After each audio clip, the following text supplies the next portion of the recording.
get up just 1 minute to get out, to get something out of Yes, the I oven. know. I'm sorry about that. So, I was saying I'm that sorry. Yeah.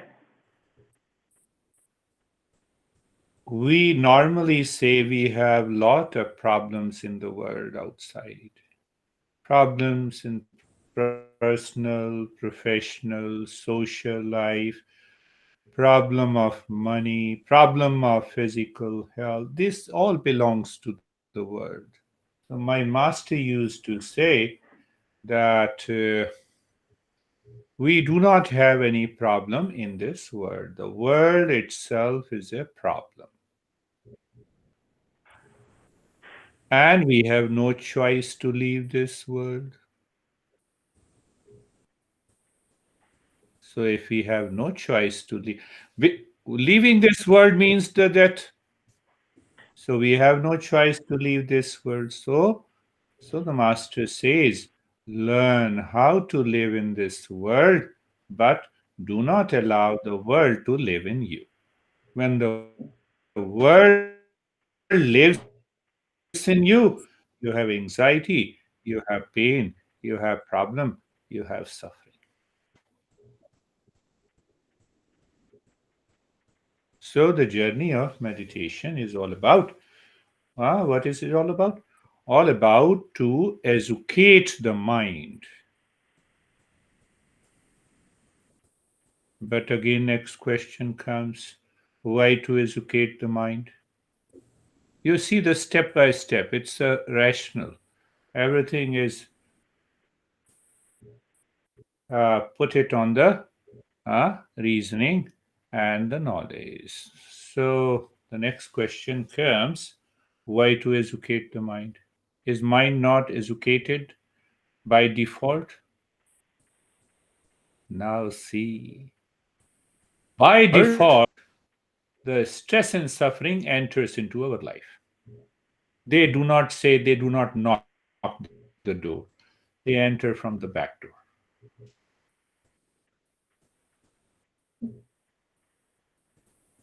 Do you see that? Stress, problems, suffering, they enter from the back door by default. To learn anything, and the permanent peace and happiness, love and wisdom is a matter of choice. We have to make a choice. If we don't make a choice, forget about living in peace and harmony and happiness.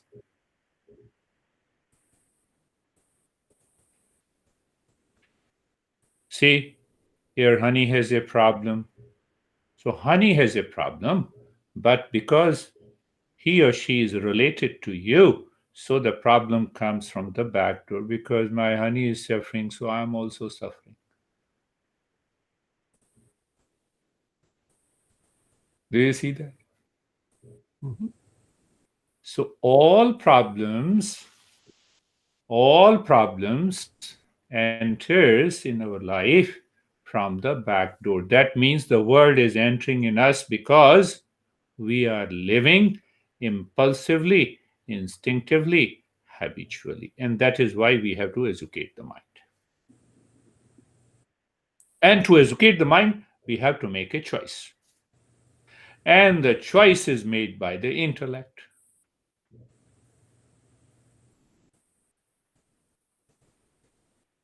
I'm adding a lot of subtle principles of Eastern wisdom on the Christmas Eve.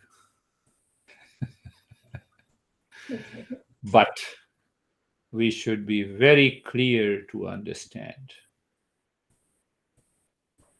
this knowledge of the Eastern wisdom has no barrier of language, even though all these principles are written in a Sanskrit language. It is beyond time, space, location, language. You see, that's why we don't talk of religion, cult, dogma, belief.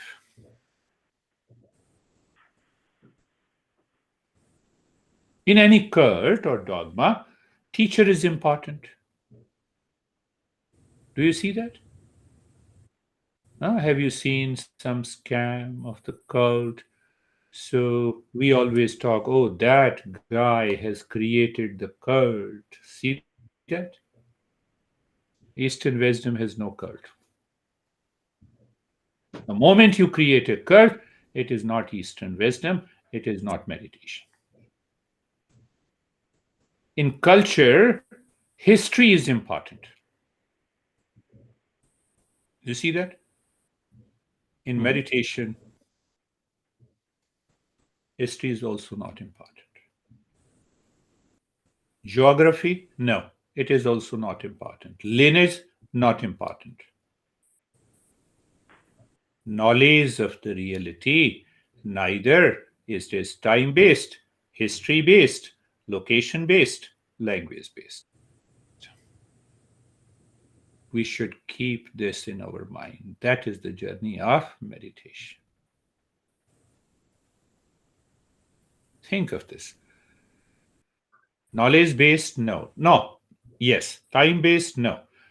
Geography based, no. No, no, no, not at all.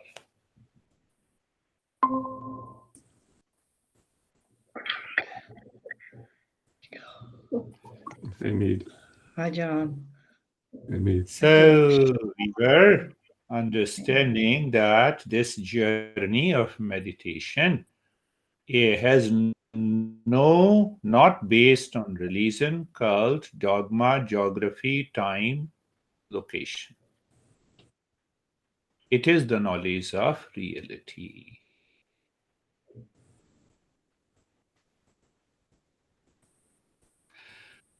And that reality is symbolically said, it lies deep within our heart, not the physical heart that medical doctors talk about.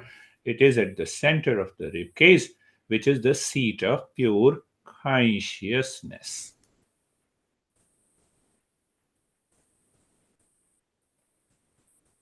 So, anytime, every time, we should learn and practice meditation. Keep your mind free from religion, cult, dogma, location, geography, culture.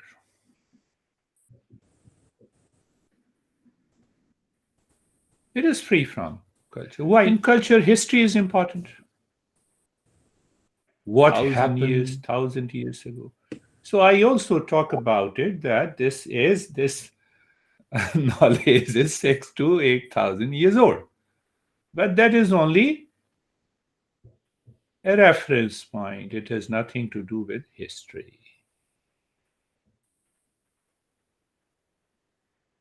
So today is Christmas Eve, so I thought that should we talk of something more deeper, more deep. Now see that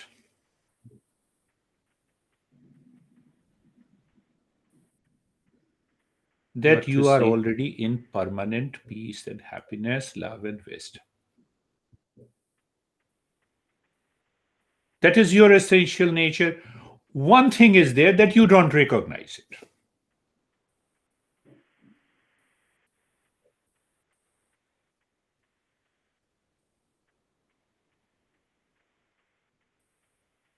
You, we do not recognize it.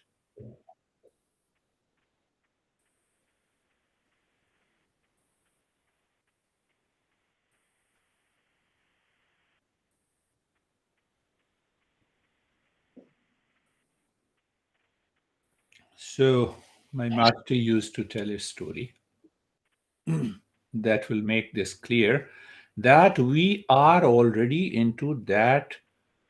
Our real nature is within us. Without the real nature, we cannot exist. Only one thing is that we don't recognize it. That is why, how to recognize it? By these principles and the practice.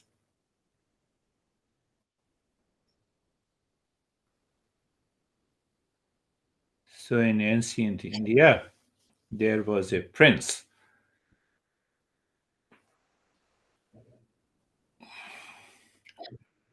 So his father decided to arrange a marriage of his son with a princess of another kingdom. Everything was arranged, was ready, but the king heard that the enemy kingdom has invaded. So he asked his son to go for a fight, then the marriage.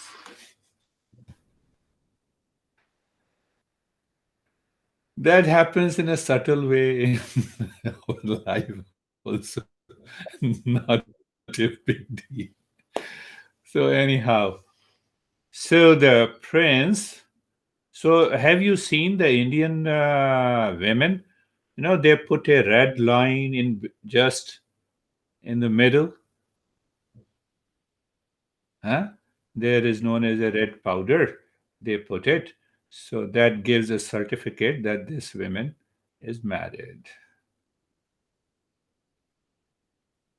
So the uh, his father asked the prince to touch this red powder, and that red powder was sent to the princess. That now the prince cannot come. Uh, he has gone to fight. So, so ultimately, that princess put the red powder in the middle. So the prince conquered the enemy kingdom, and then he thought that, oh, my princess is very near from this place. So he stayed in a hotel and he seduced the princess, hiding his real identity.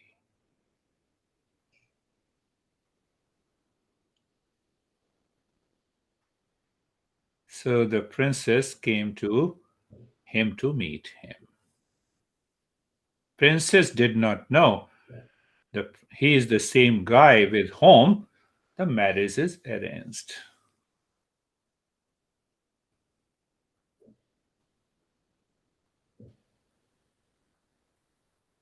But the prince was very well aware of it.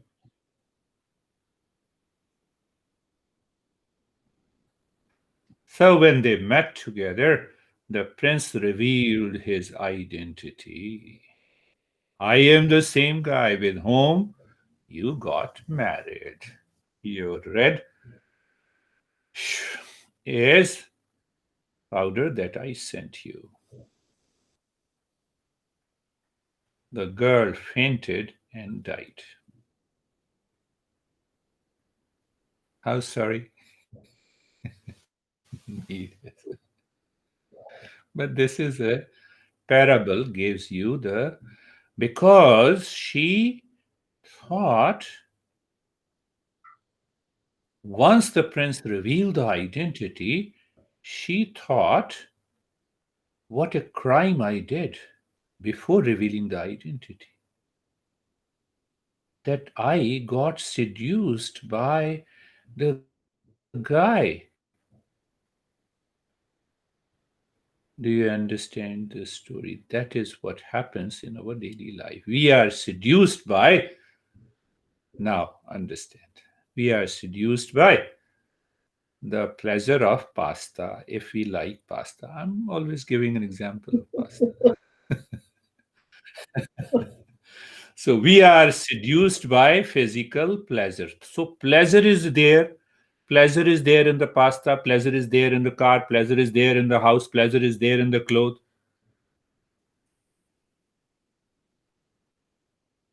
Huh? Coals, the coal store seduces us by this holiday season, 40% discount.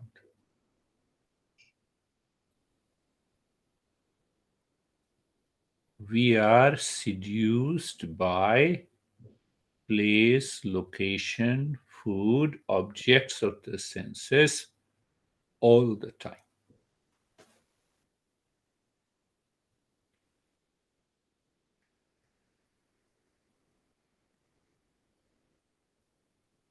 one more thing here. What is it? Pleasure is there. That pleasure is a joy. Don't you see? Oh, there's a joy of eating, joy of putting on their clothes, joy of buying a car, joy of having a house. We experience the joy. It is a fact. Is it not a fact? It's a fact.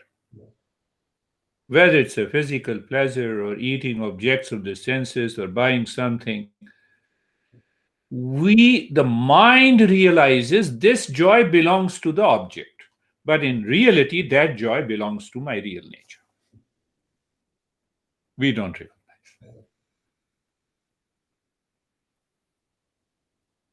Are you getting it? That joy comes from the real nature. That joy does not come from the pasta. And if there is a joy in the pasta, examine, find it out. Are you getting it? That is the journey of meditation. We, we know it, we don't recognize. This is the problem solved by the teachings of the Eastern wisdom. You don't recognize that joy is coming from the heart within where the real self is seated. We always say, come on, honey, we will go to that restaurant. Pasta was very good. Tell me, is it not a fact? That fact is a delusion. And we want to live in delusion.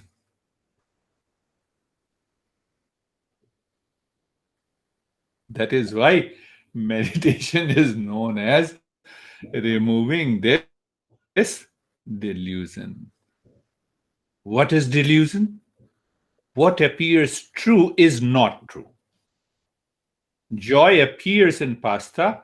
In fact, it is not. Where you experience the joy? Tell me. Do you experience inside you or in the pasta? Inside you or in the car? Inside you or in the cloth? Or maybe take an extreme example, inside you or in the physical pleasure.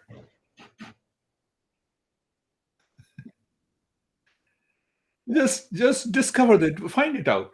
Where I experience the joy, you experience here, not in the object outside. And we forget it. So why I told you the story, the second message in the story. We are dying every day because we see the pleasure in these things.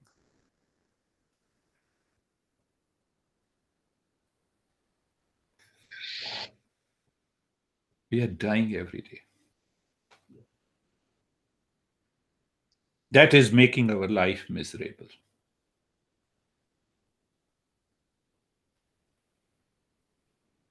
Why? Just see that, understand it, listen to it, and then you start contemplating where the mind is going here and now.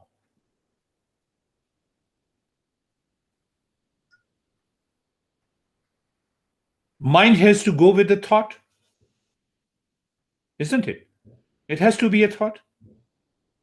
And thought is equal to object plus I am. That is a mathematical equation.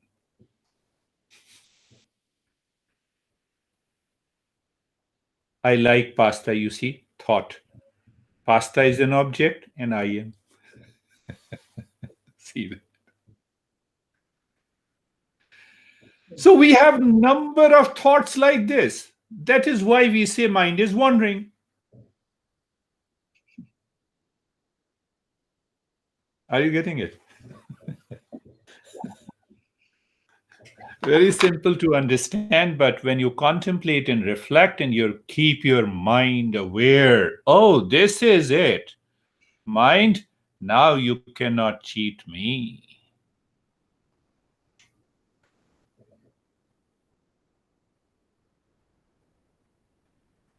So now go to the very first lesson. We allow, we live in this world, but do not allow the world to live in us. Conclusion is there. I started with a conclusion and I explained.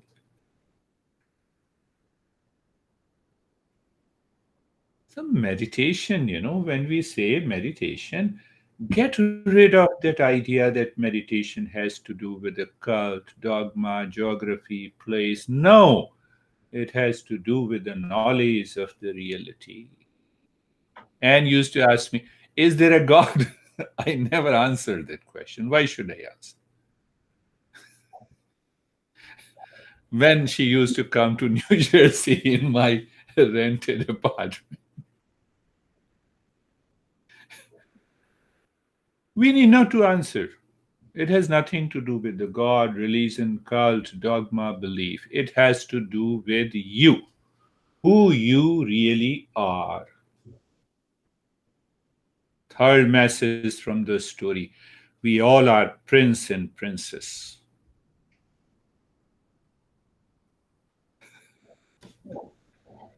Why we are prince and princess? Because we have that treasure within us.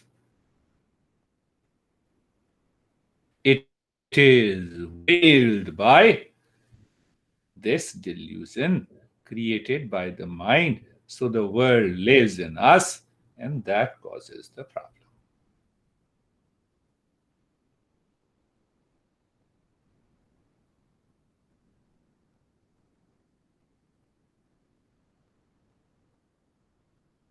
Always remember that the suffering enters from the back door. But meditation is a journey where we have to make a conscious choice. That conscious choice is made by the intellect. And the intellect is veiled by the mind that lives in delusion. So we have to purify the mind. One, and we do not allow the intellect to be dictated by the mind, which lives in delusion. Mind says, I like pasta. I have tried 3 times. Come on, have it. Let us fix an appointment there. Forget about an appointment. It is all about seeking pleasure, thinking that that pleasure is present in the past. So now you see the intellect has been dominated, dictated by the mind because we have fixed an appointment, we have a business meeting. Why not have a business meeting where I have tried pasta a few times?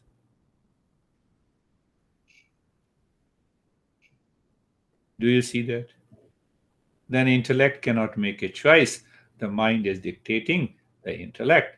And then we claim we are very intelligent. Go to that restaurant, have pasta.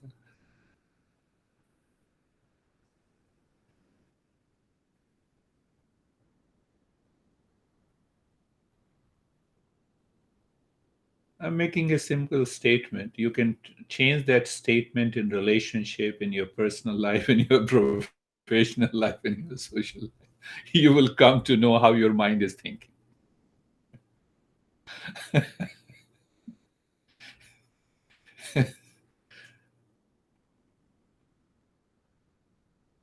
I don't want to be very tough in statements. So you can think of it the same statement in relationship.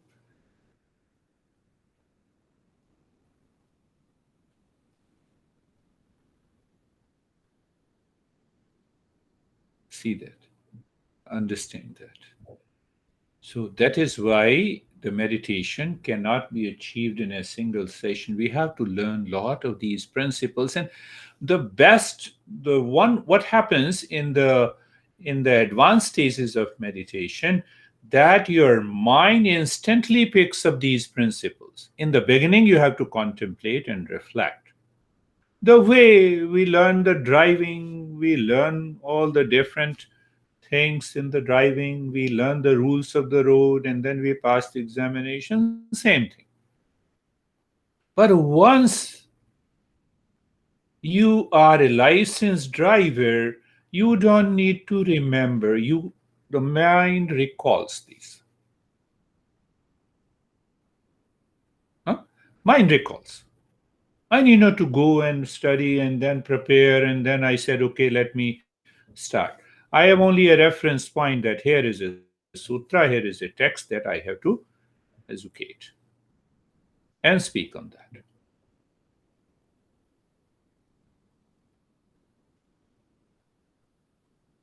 So, so having laid that foundation, now see that first step of meditation, we should know the object. Second step of meditation, which says uninterrupted flow of the mind inside is meditation. Third stage of meditation, when there is an uninterrupted flow, the mind realizes that it has transcended the duality and the division, the third stage of meditation. So when you live into that stage, then it leads to two basic higher steps of meditation. One is known as sampragyat samadhi, the other is known as asampragyat samadhi. But in sampragyat samadhi, we have four stages of meditation. So first three, then out of the two, sampragyat, we have four stages, which is known as vitark, vichar, anand, asmita. You cross that, then you enter into the second group, which is known as asampragyat. So asampragyat gives you a sign of emptiness. But that emptiness is also of two types, savikalp and nirvikalp. Then you move into the nirvikalp samadhi, that is also of two types, sabij and nirbij. And then you enter into the nirbij samadhi, and that emptiness reveals the true nature, and we recognize, oh, it is within me already. That joy is not outside, it is already within me. And once you recognize that, you never forget.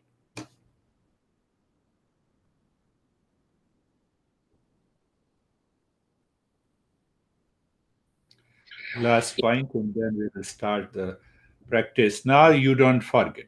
So it means now you stop eating pasta? No, you eat pasta, but you recognize joy is coming from inside. That is the difference that you realize. And there is the end of suffering. Suffering is not there. Why? Because the mind is not craving for the pasta for the joy. Do you see that? See the revelation? Uh, At this, whatever the joy you are deriving from, which object or a person or a thing or a cloth or a car, you don't see that. There is a constant conscious recognition that joy is already within me. Then what happens? There is a natural state of dispassion, detachment comes. Oh, pasta for the food. Then mind recognizes eat to live or live to eat. Oh, there is no pasta, no problem. What is there in the food? Let me eat it. So you enjoy eating the food for survival, not for seeking the pleasure.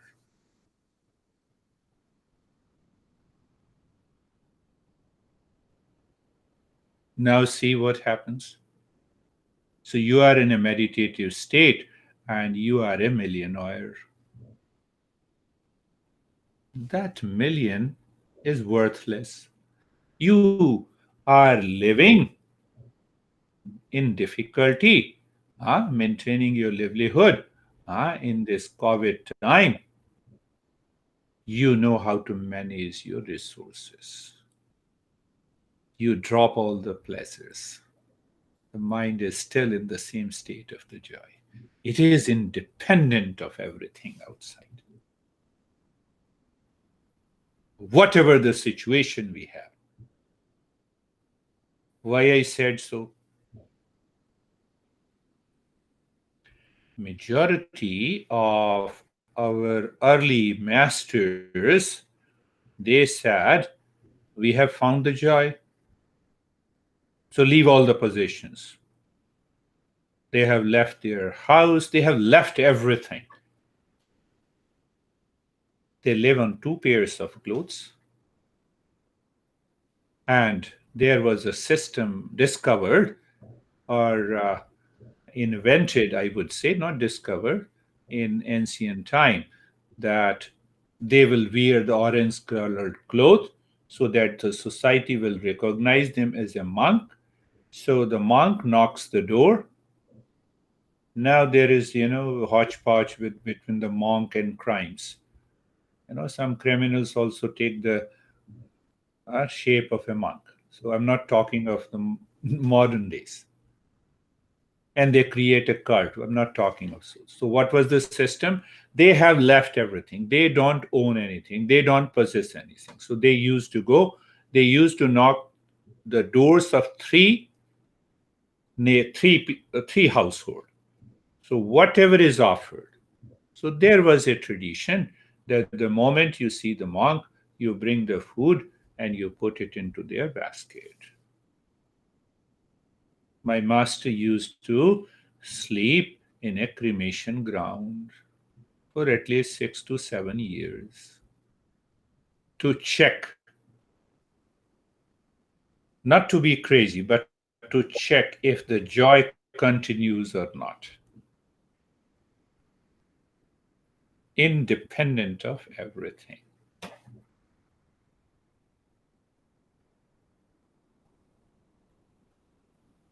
So there is another tradition in which what people do once you reach to that state, you what you do, you leave everything and you what we say in America, we normally do in vacation, we drive, we go for a long drive. So there those monks used to travel the entire country from one corner to the other, passing on this message. That was the tradition.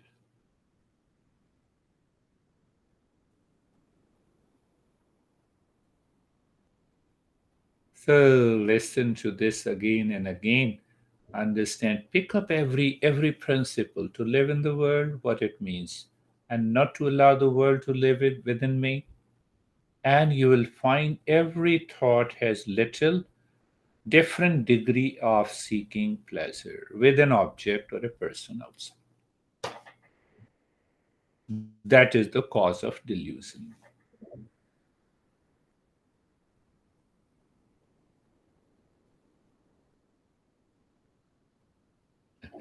Anyhow, let us start our practice of meditation. Then we will have question and answer.